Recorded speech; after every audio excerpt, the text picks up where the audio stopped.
Shavua Tov, Motzei Shabbat Eikem, on va parler comme toujours, Emouna ou Bitachon.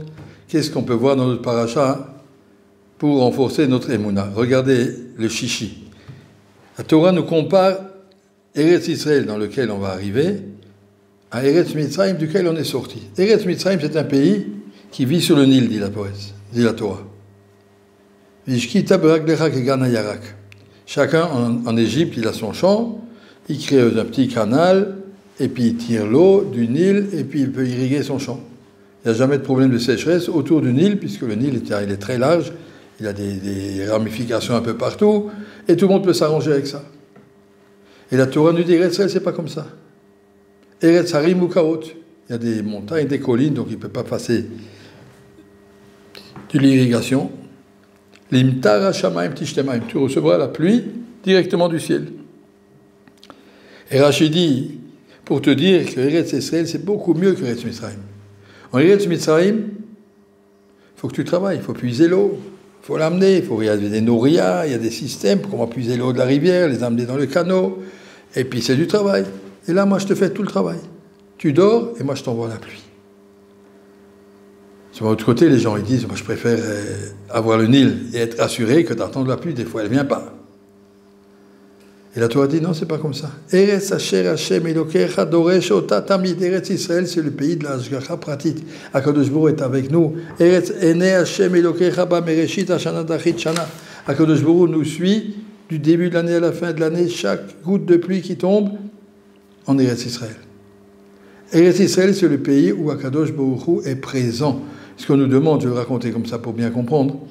Il y avait un monsieur qui était avec moi à Ponyovitch, et il a demandé au Mashgiach, il devait partir en Suisse, se marier, et il a dit au Rav Yecheskel Levenstein, le Mashgiach de Ponyovitch, un grand sadique, Rav, qu'est-ce que vous me conseillez après le mariage? On me propose une place dans une banque en Suisse, que j'ai un bon salaire, ou bien j'ouvre une petite affaire privée, et comme ça, je suis à mon compte, mais bon, c'est pas la même chose qu'une banque.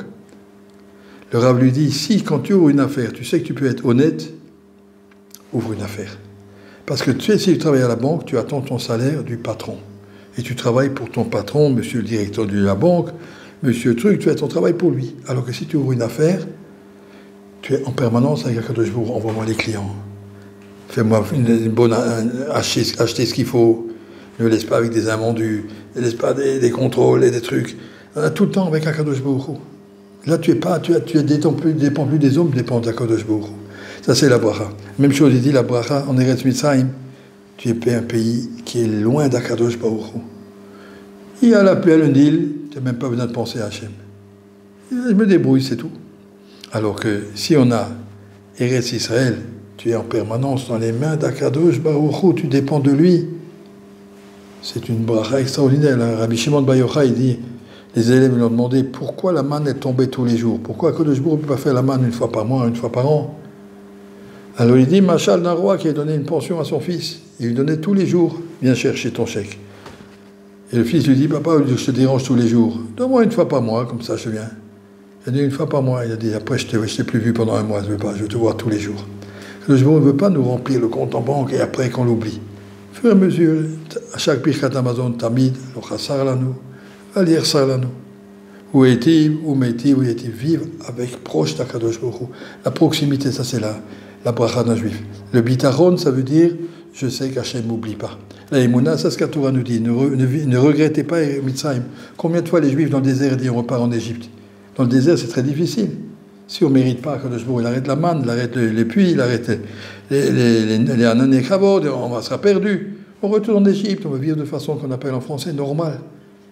Mais pour nous, ce n'est pas la façon normale, c'est la façon de vivre loin d'Hachem.